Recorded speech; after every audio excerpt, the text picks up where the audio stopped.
In this question, it is given that let T and C respectively be the transverse and conjugate axis of the hyperbola 16x square minus y square plus 64x plus 4y plus 44 equal 0.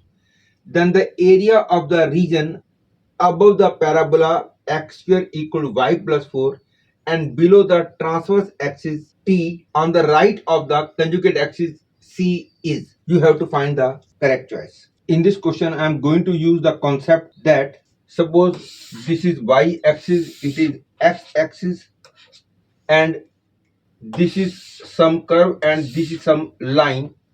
Then area bounded by curve and line remains same even if I shift the axis to somewhere else. Say I shift the axis to this place. By shifting of axis, equation of curve will change, but the area bounded by 2 will remain same. This concept I am going to use, and I prefer to use it if by shifting of axis my equation of curve becomes more simple.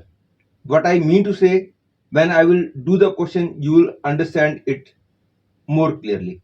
First thing is the equation of hyperbola 16x square minus y square plus 64x plus 4y plus 44 equal 0 can be written as 16 into x square plus 4x minus y square minus 4y plus 44 equal 0.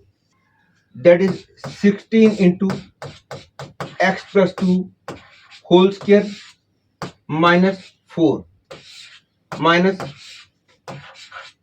y minus 2 whole square minus 4 plus 44 equal 0.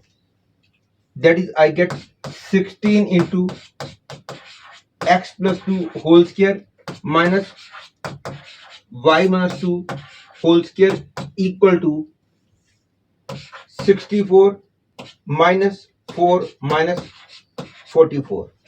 This is equal to x plus 2 whole square upon 1 square minus y minus 2 whole square upon 4 square equal to 1. And the equation of parabola is x square equal to y plus 4. It's clear that equation of curve will become more easier to deal with if for x plus 2 I write capital X square upon 1 square minus y square upon 4 square equal to 1. That is, I have shifted the origin to the point minus 2 comma 2. That is, in other words, I have written capital X minus 2 for small x and capital Y plus 2 for small y, and I have got this thing. And by doing this operation, the equation of parabola will also change. It will become x minus 2 whole square equal to y plus 2 plus 4, because looking at it means I have written capital Y plus 2 for small y to get it. And now the information of the question says that there is a hyperbola whose this vertex is 1, this vertex is minus 1, as this can be written as x minus 2 whole square equal to y plus 6. And now let us draw the graph of this parabola. It's clear that the vertex of this parabola will be at 2 comma minus 6. It's clear that this is the transverse axis of the hyperbola, this is the conjugate axis of the hyperbola.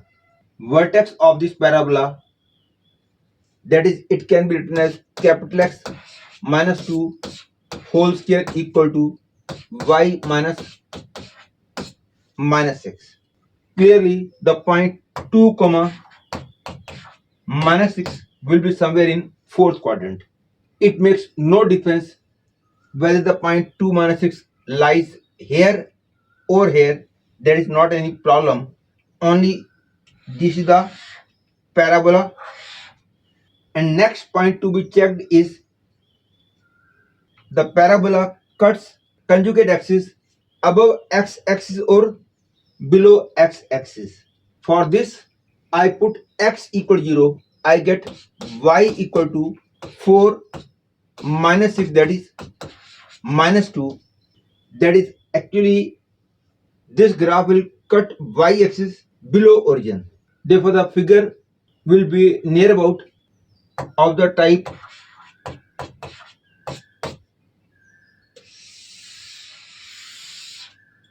this.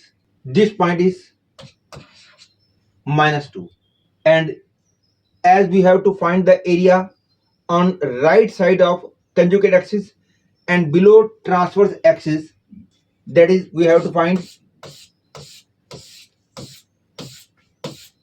this area, that is integration will be done with limits as 0, because for this point x coordinate is 0, and for this point after putting y equal 0, the bigger root will give you x coordinate of this point, that is x minus 2 is equal to plus minus root 6, that is x equal to 2 plus minus root 6. Therefore, the x coordinate of this point will be 2 plus root 6. Hence, for finding this area, lower limit will be 0, upper limit will be 2 plus root 6, and equation of this is y equal 0, that is 0 minus equation of this is x minus 2 whole square minus 6, x minus 2 whole square minus 6, and dx. This is equal to 0 to 2 plus root 6, 6 minus x minus 2 whole square and dx, minus 0 minus 8 by 3, that is equal to 12 plus 6 root 6 minus 2 root 6 minus 8 by 3, that is equal to 36 minus 8 by 3 plus 4 root 6, that is 28 by 3 plus 4 root 6. Hence, I can say second choice is the correct choice.